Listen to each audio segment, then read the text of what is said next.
there, and thank you for joining us on the Steve Schramm Show this morning. Quick reminder before we get started that this podcast is brought to you by the Creation Academy.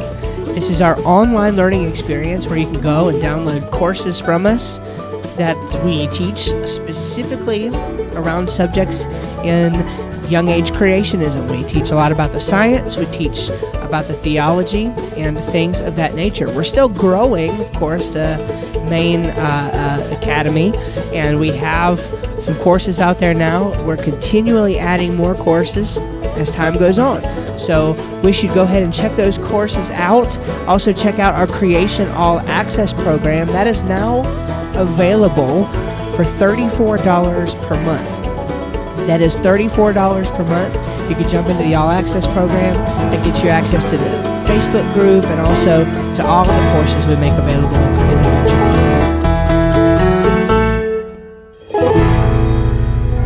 All right, so we are excited to come to you this morning with part 2 of a very, very difficult topic that we started discussing last week.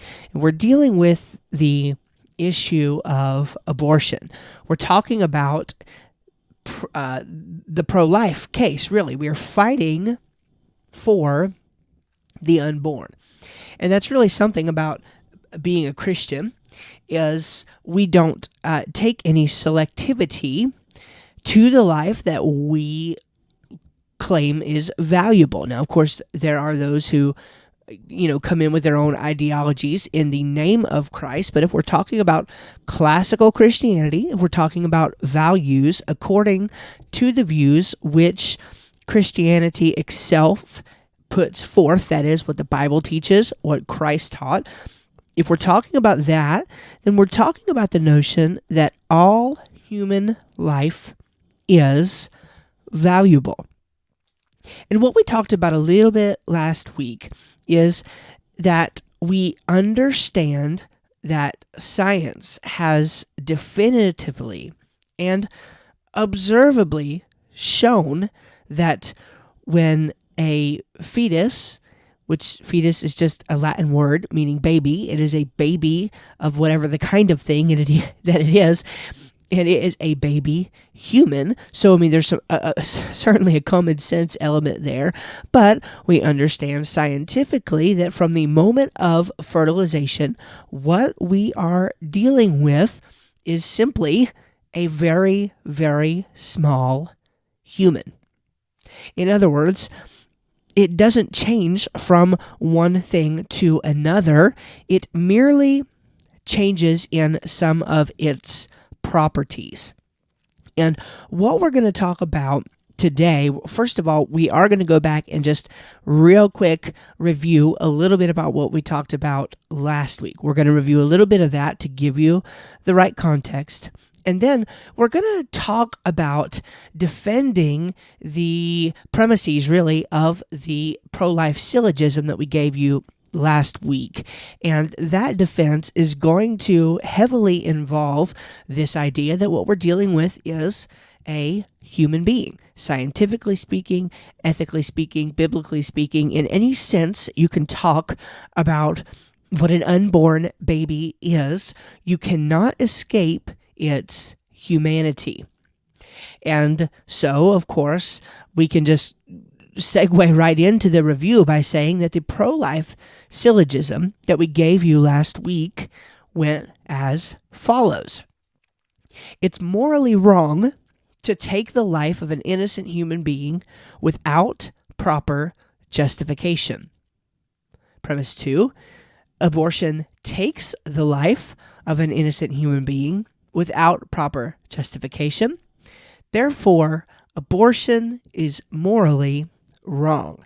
And if you'll remember, I added the qualifier morally, even though it wasn't in the original syllogism put out by STR. And I made the comment that they probably left it out initially because they're appealing to intuition. They're appealing to a common sense notion that everybody has, that it's just plain wrong to murder an innocent human being without proper justification. By the way, this is a perfectly legitimate appeal because I mean, here in any civilized culture, we have laws which reflect this kind of thing in general. It is apparently, and now I realize that it is objectively, but I'm just speaking on the intuitive notion that most people have as a result of, well, being a human, but certainly going further as a result of the societies that many of us live in. It's obvious to us that it is wrong if there is no justification to just take the life of another person.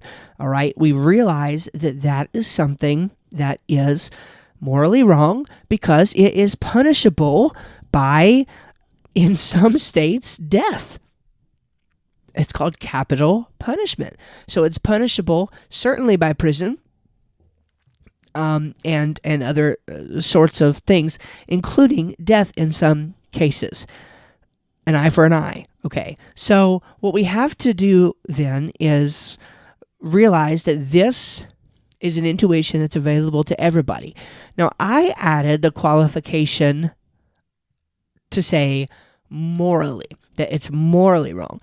And what I am appealing to there is the fact that in order to make a claim such as this, really the only person who can make the claim is a person who appeals to an objective standard for the claim.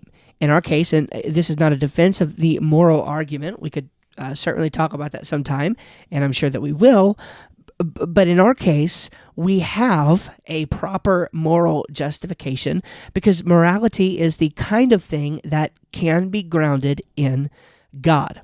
All right, so if we assume that from the outset, so I believe that's true and I could argue for it, but let's assume it from the outset and say, okay, we live in a theistic world. If that's the case, then we do have a grounding for morality. It is therefore morally wrong to murder innocent human beings.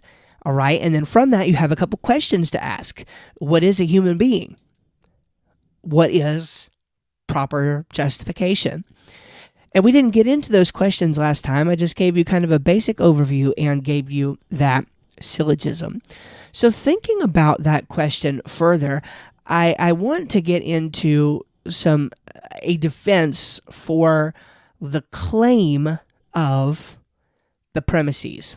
I want to get into a defense for the claim of the premises and in other words, why it is that the conclusion is in fact sound and true and supported by the premises.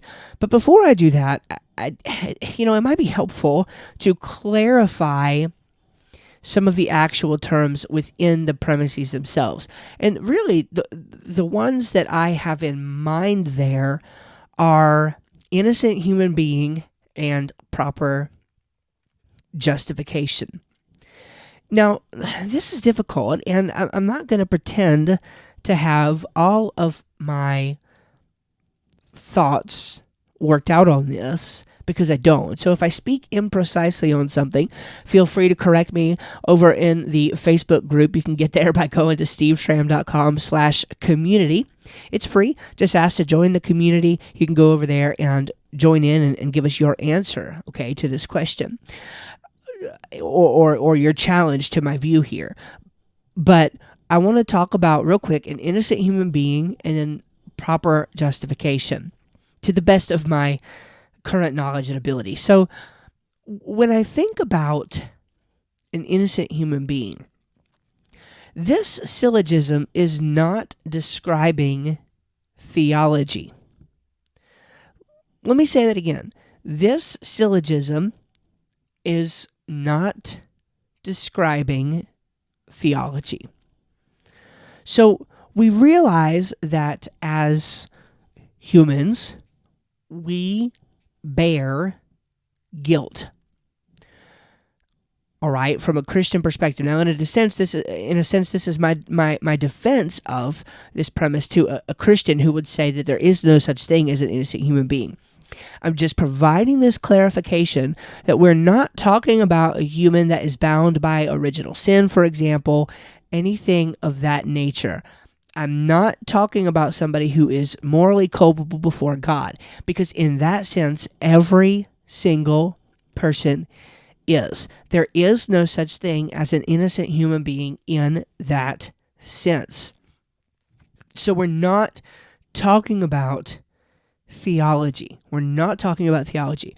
What we're talking about here is innocent according to the moral standards set forth by, ultimately, the society, ultimately by the world that we live in. We're talking about a human being who has not broken any kind of laws. And there's a reason why the appeal doesn't go any further than this. All right? Because it is not an appeal to argue for a theistic notion of morality. Now, yes, if somebody presses you on that, I believe you would have to go further and provide some justification or some grounding, to use the philosophical term, for that morality. But at this point, we're just trying to demonstrate that what we're dealing with is somebody who is innocent according to the law. According to the law. All right. Now, by any reasonable definition, by any reasonable stretch, a human being who is unborn is innocent. I can think of no case where an unborn human being would be deemed not innocent or guilty, okay, for any reason by any court of law.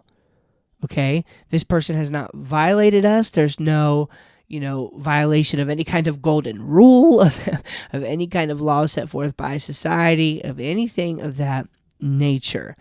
Now, again, I told you I don't have my thoughts all worked out on this, so I'm not going to pretend to. I do think that there's a sense in which this is gray when you think about it too deeply. I'm going to qualify this, all right?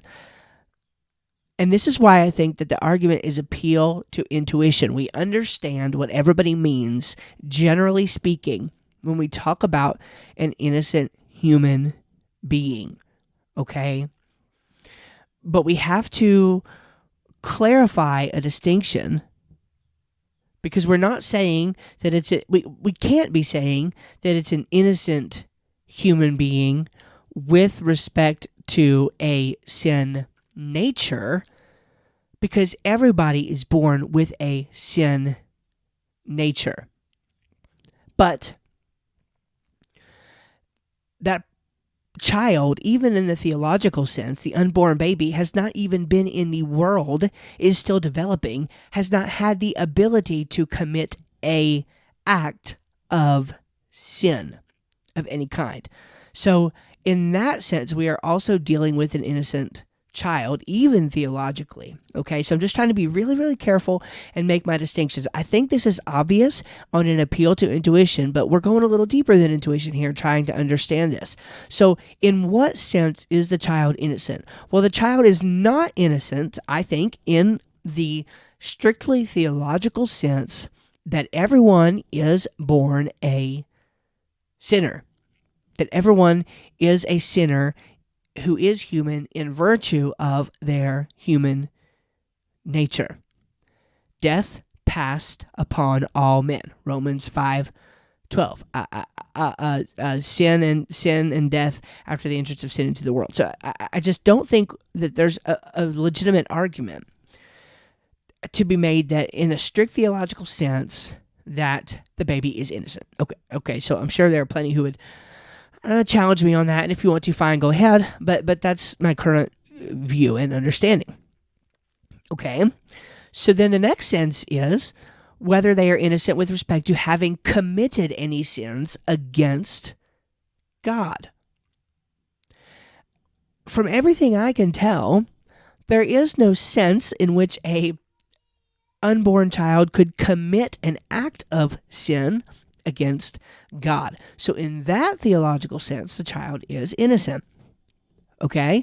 And then the third sense that I think we could talk about is innocent according to any sort of laws and that are set forth by the society. I don't want that to be the only appeal, because then we're dealing with a relativistic morality. Well, some society could create a law in which there was some sort of, I mean, is that really out of the question today, that there could be some law created that makes the, in other words, if the child is shown to have some sort of birth defect that is somehow against the law or something like that, that could be instituted, I think, as some sort of a euthanasia kind of policy. So that's not out of question. I don't want to appeal to that kind of thing, because then we're talking about relativistic morality again. So I think the best sense, and again, if you're going to make a moral claim at all, then I think it has to be grounded. There has to be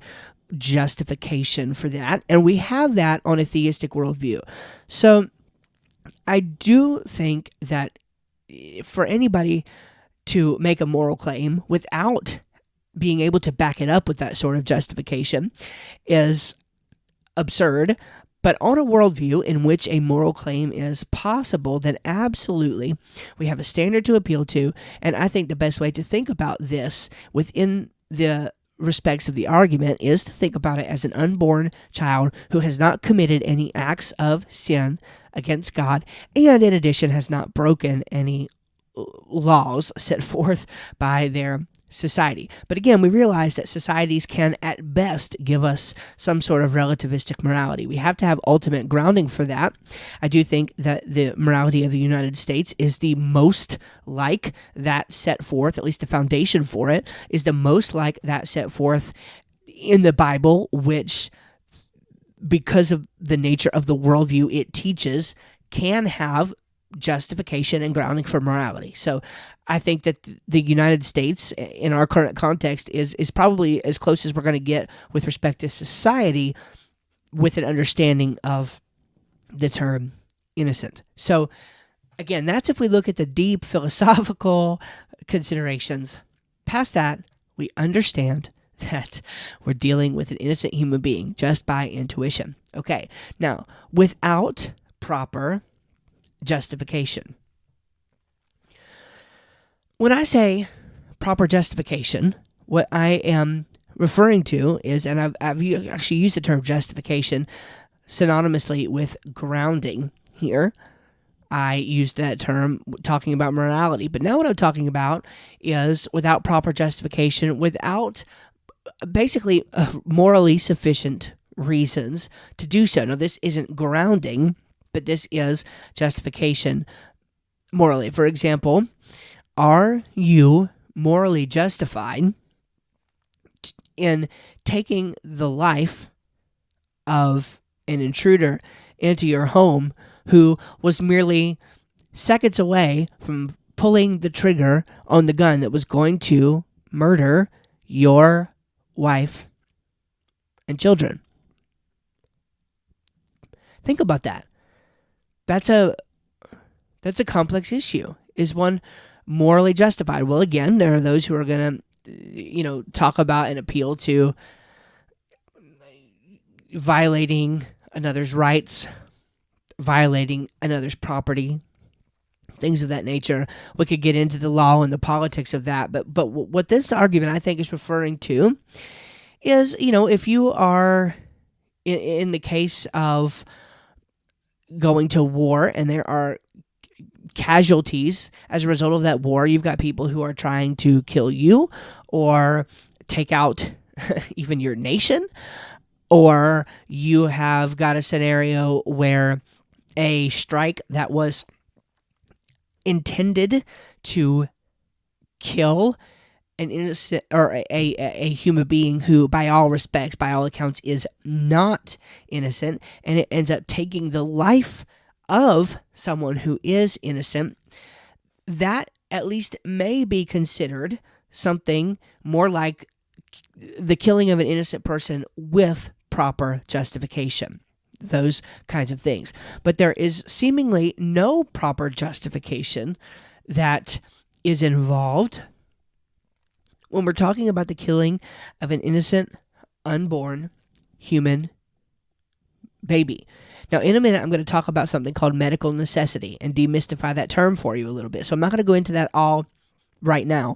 But I think when this syllogism was developed, part of the reason that the line without proper justification was in there, it was, of course, to make the distinction that we just made, but also because, well, what happens in the case of the life of the mother? What happens in the case of the life of the mother? And that's where I say when we return to medical necessity, we're going to talk about that a little bit more. Okay, so that is kind of the terms that I wanted to clarify and make clear for you. What is an innocent human being, and what does it mean to have proper justification? So I'm going to repeat the syllogism for you again. It's morally wrong to take the life of an innocent human being without proper justification. Abortion takes the life of an innocent human being without proper justification. Therefore, abortion is morally wrong. Okay, now here's the thing. We've already talked about what it means to be able to ground morality based on an objective view of the world. Again, this is not a subjective thing, okay? If there is any morality, right or wrong, to be had here, it's going to have to happen in a world in which objective morality exists. We have to admit that. Now, when we say innocent human being, we've talked about that we with respect to the term innocent. So I think we all have a fairly general understanding and fairly solid understanding of what it means to be an innocent human being. And then we have the notion of proper justification. We talked about that, and I think that is pretty well common sense as well.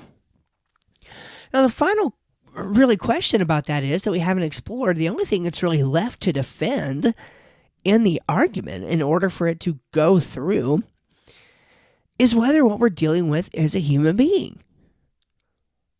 That's really all that's left. And this is where I side certainly with those who use the term, who say that pro-life is the pro-science position. Pro-life is the pro-science position. When they say that, what they mean is that it has scientifically been shown and demonstrated and proven, whatever term you want to use there, that an unborn baby is an unborn baby human. It is not something different. And there's a test that we can apply. It's really easy to remember. It's called the SLED test. I also first heard of this from the folks at Stand to Reason, STR. It's called the SLED test, and we can use it to prove the truth of the premise that what we're dealing with is a human being, which would therefore make the argument go through. Okay? So it's called the SLED test. It is, I always confuse acronym versus acrostic. It's one of those, okay? And basically, there are 4 steps to it. We've got the size, the level of development, the environment, and the degree of dependency. Let me run through those quickly. I mean, this is not going to take long. This is how obvious the case is. It's really pretty obvious. I've had to spend a lot of time in the morally, philosophically difficult things, but this part is really, really simple. The actual case for pro-life is really, really simple, and to deny it is to just simply deny reality. That's all there is to it. Okay, so the size. So the premise, or I guess the idea behind the SLED test is this: the only difference between a baby that is inside of the womb and outside of the womb is this. The size, first of all. Okay, does making a child smaller change anything about its properties? Does making a child smaller any less human? Is your 2-year-old less human in some sense, or in any sense, than your 3-year-old? Well, the answer to that is obviously no. It's obviously no. It does not matter what the size of the child is. It's still a child. It's in different stages of development. Yes, there is no distinction to be made between stages of development inside of the womb or outside of the womb, which, of course, is the very next point.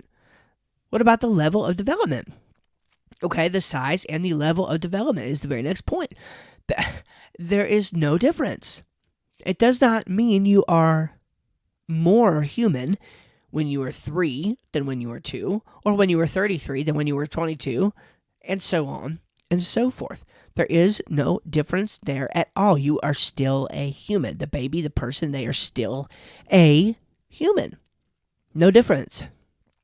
What about the environment? So there's a question. Am I less human if I'm in Alaska than if I am in North Carolina? Am I less human if I'm inside of a tunnel than if I am outside of the tunnel? Am I less human if I'm inside of an encapsulated submarine where the only way that I can possibly, I'm going somewhere with this, have my life sustained is by the thing which encapsulates me and is capable of providing the environment in which I need in order to live in an environment that is otherwise unsuitable for me to live? If I am in that kind of environment, does that make me less human? Well, the obvious answer is no. No. You are still a human being. Still a human being. And the final thing, again, this is so simple, is the degree of dependency. When your child switches from breastfeeding to eating solid food, does that make him from something not human into something human? No. Does a person become non-human when they turn 93 years old or in very bad health and are completely dependent on somebody else to take care of them?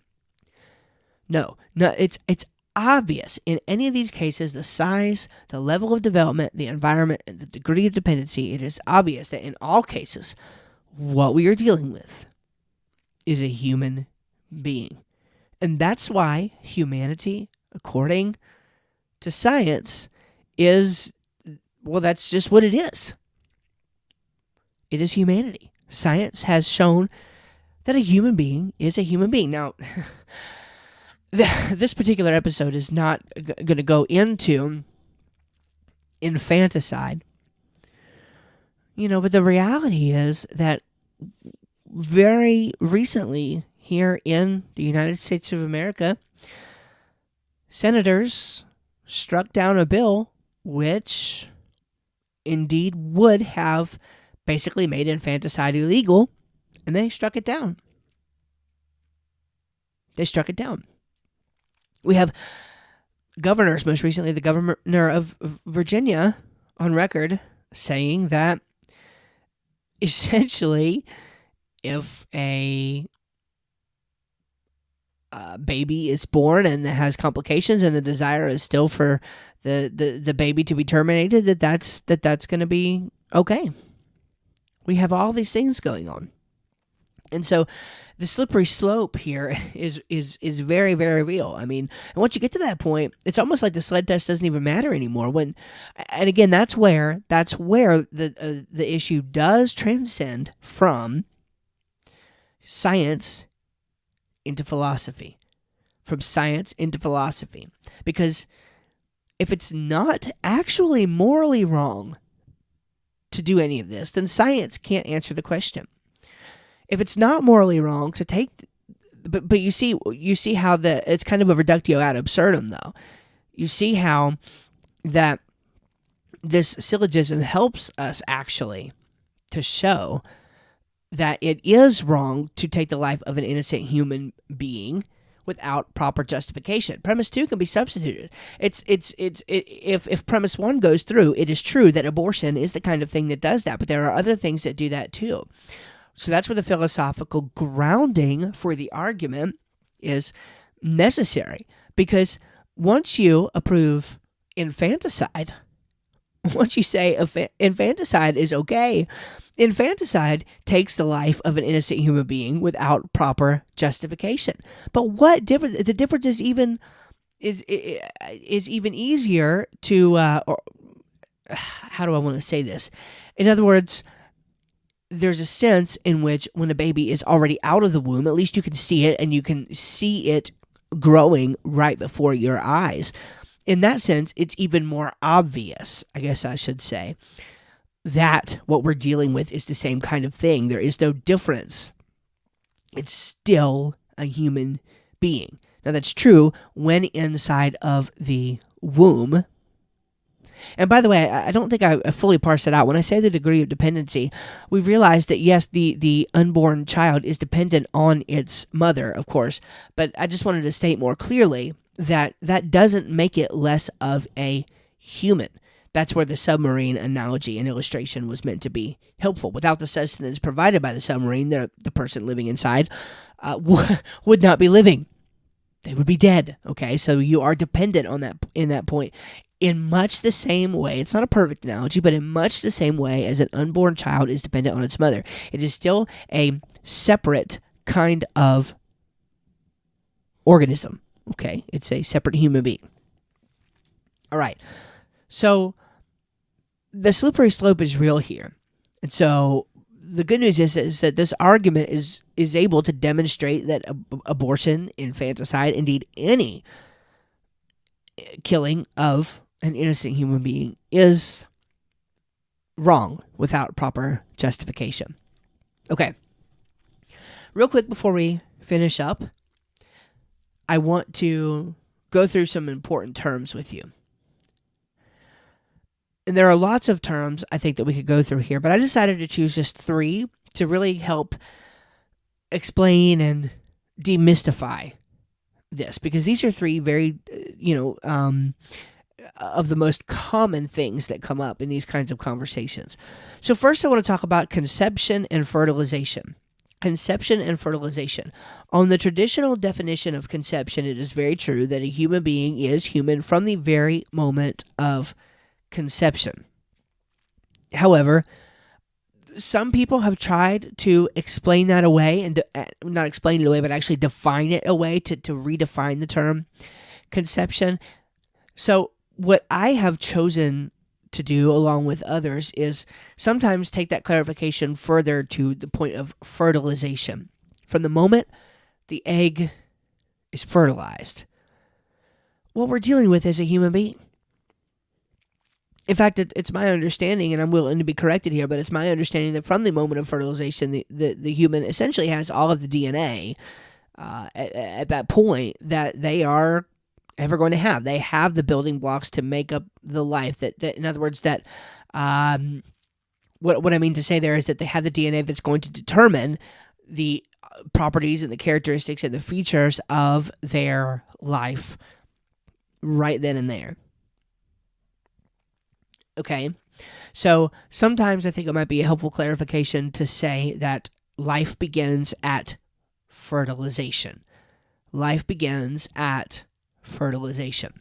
Okay, the second thing is fetus. We talked about this a little bit already, but it's really, really simple. Fetus just simply means a baby.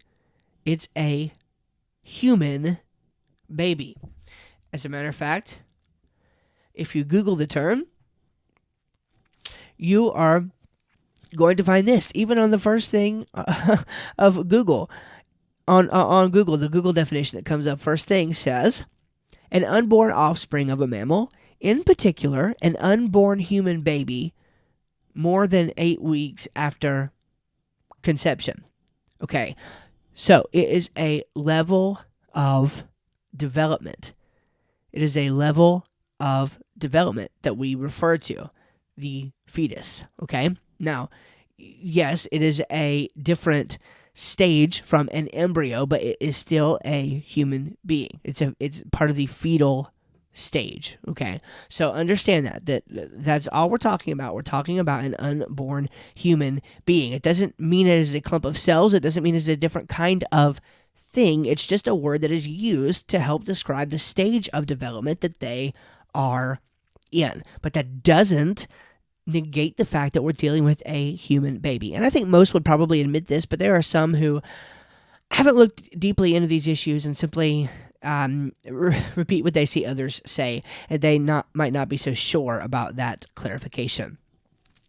And then the last term I want to bring before you, and this is an important one, is medical necessity. Medical necessity.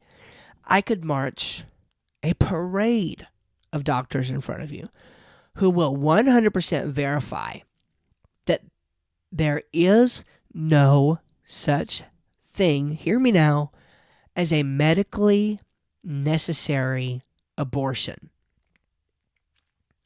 Let me help you out one more time. There is no such thing as a medically necessary abortion.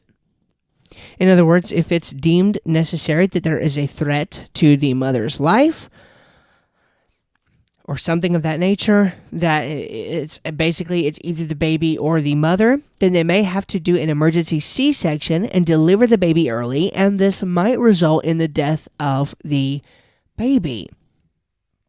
But this is something that at that point is allowed to happen naturally. As a matter of fact, what I understand is that when they do a late-term abortion, it takes 2 to 3 days because they have to do extra work to dilate the mother and this, that, and the other thing. Okay, there's more involved to it there. So it can't be something that's done out of some kind of emergency if it takes 2 to 3 days. If the baby needs to get out of mama's belly in order to save the baby, or to save the mama, or both, or whatever the case may be, then indeed an emergency C-section is what takes place, and the baby is removed, and whatever follows from that follows. We give the baby at that point the best care that we possibly can. At least that's what we should do. And we attempt as best as we can in that case to save its life. And if we can't save that baby's life, then we tried, but it died of natural causes. Okay, so now that doesn't answer the very difficult moral question of which life is the one to go. Frankly, I don't even want to think about having to make that kind of decision.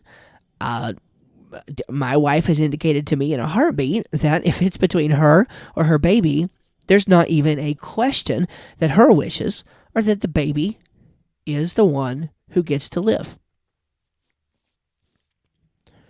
And that's the love of a mother right there.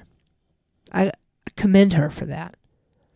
And I commend any woman who would have to even think about making that kind of decision. But that's not even the decision I'm talking about. I'm just talking about whether an abortion proper is something that is ever medically necessary. And we could line up doctors who will tell you, no, absolutely not. There is no such thing as that. So don't be forced into thinking that, because it's just simply not true. Well, look, this is a tough issue. Certainly not talking about anything light this week.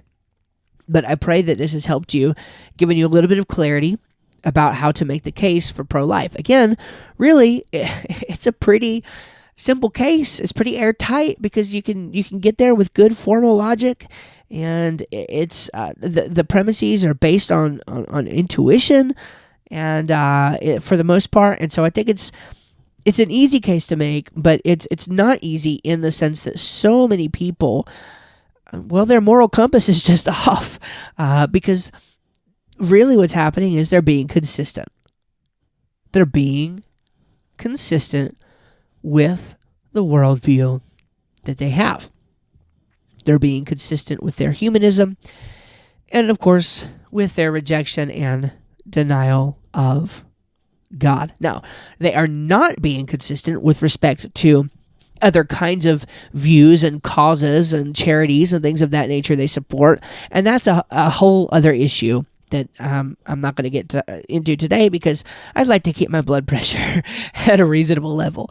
But hopefully you understand that the SLED test and the pro-life syllogism are two very useful tools that go a long way towards making the case for pro-life. Let's say a word of prayer. Father God, we thank you so much for those organizations who have done the work, who've put together these things to help us understand how to make this case. Father, we thank you that you made us in the image of God, that you did declare all human life to be valuable. And of course, you demonstrated that ultimately when you sent your Son to become a human, to die on a cross for us. Father, it's so good that you did that for us, and we love you for it, and we thank you for it, and we pray now that you would give us the boldness, the courage, the knowledge, and the wisdom to be able to graciously make the pro-life case in this tough day we live in. Lord, we want to pray for our leaders. We want to pray for those, Lord, who are in the forefront of the policy making and the decision making that goes around these complex moral issues. We want to pray for them, Lord, whether we agree with them or not. We want to pray for them. Pray that you would turn their heart towards you and towards the objective reality, morality, and truth of this situation. In Jesus' name, amen. Alrighty, well, that is it for this week's episode of the Steve Schramm Show. Thank you again so much for joining us. Hey, don't forget to check out creationcourses.com, creationcourses.com. You can go there. We just uploaded a course on creation and predation. We put some nice slides with it and things of that nature. Got the slides for download. There's audio downloads. So it's $59. You can go there and get it, creationcourses.com. Go check that out. You can grab it, or you can sign up for the All Access program, which gives you access to all current and future courses, which admittedly is few. Right now, there's only 2 courses out there right now, but we're continually adding more. I'm beginning to work on the next one, starting as early as next week, and still in talks with others who are going to be on there creating courses as well. And you can access all current and future courses, as well as get into the All Access community, where you can discuss directly with me and the other instructors and get help along as you take those courses. And that's all included there for that is it 34 or 36? I think it's $36 per month. No, it might be 34. It's 34. It's $34 per month. So you can go check that out, and I hope to see you in the All Access program. And in any event, hope to see you to purchase a couple of those courses over the course of time, because I think they will help you go into a deeper dive on these issues than we can go into here on the podcast. All right. Thank you so much. I love you so much. Thank you for listening, for being loyal. And we'll see you next time here on the Steve Schramm Show. Thanks. Bye.